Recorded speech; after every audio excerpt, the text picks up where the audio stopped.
All right, Richard, you got the win. Unfortunately, you didn't win it exactly how you wanted to win. What do you make of all of the mouthpiece spitting? Real quick, does that count as a knockout, or does my knockout should You should. It should be counted as a knockout. It's over, though, right? Yeah. Regardless if it's still there or over, I'm okay with it. You know, I told everybody at the beginning I wasn't going for a knockout, but at the end of the day, you know, we win it, and I told you my pressure, my conditioning was what's going to do it, and it was, you know. I think the first time or second time might have been like not on purpose, but that third and fourth time it really didn't like to spit it out. Fifth time I'm not sure. I think they want to try to keep it. It came out, but he was a good fighter. You know, he was defensive. He tried to stick in there, and he kept throwing. You know, like we were all talking about, and I think it was a good performance. You used a lot of right hand leads today. A lot of space with your right hand. Is that something specific for this fight, or is it part of your boxing maturation? Honestly, it's a part. If you would have seen me in the Olympics, I think I threw it a lot more. You know, in the amateur style. But that's because I had guys that would want to come to me and actually fight. It's a lot harder to throw those touches and stuff like that when the guy's only blocking and he doesn't want to come back. So I think from now on you'll be able to see a lot more feints because the guys react now. I threw a lot of feints on this guy because he reacted. Big step up in competition, 11 fights now.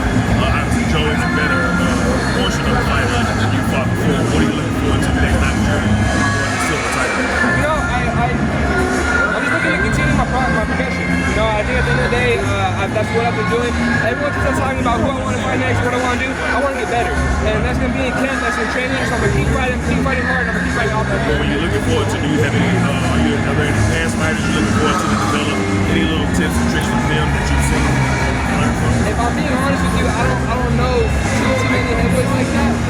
I was in the amateur team for a long time, so I didn't really study too much heavyweights. I know the really big guys. I don't know too much of like the vets like that. So what I'm gonna do is I'm gonna listen to Top Rank. I'm gonna listen to my matchmakers, and whatever they have for me is progressing me well so far. I'm gonna keep doing it. Do you feel the excessive mouthpiece spitting was him trying to buy time because you're trying to get himself disqualified? Yeah. I think it was a little bit because he was dropping that mouthpiece.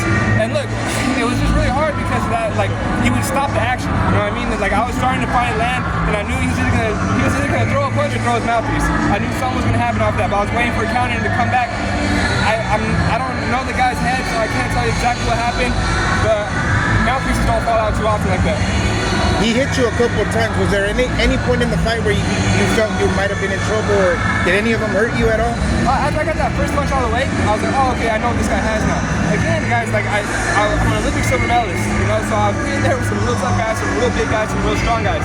And he told me after the fight, he said, hey, you're not the biggest puncher, but you throw a lot. And I think that's just because with his style, that's what I need to do. You know, I'm able to switch my style, I'm able to do what I need to do. Touch, annoy the crap out of him, and when he throws one big shot, come back again. Is it difficult to stay disciplined when you know he can't hurt you? He can hurt me. Any heavyweight can hurt you, you know what I mean? So I had to stay a little bit disciplined. What was happening when my dad kept telling me not to get greedy, that was a little more difficult than not knowing if he could hurt me or not, because I knew I could land this shot, I was landing, you know, and so I can't just be on the offensive mode.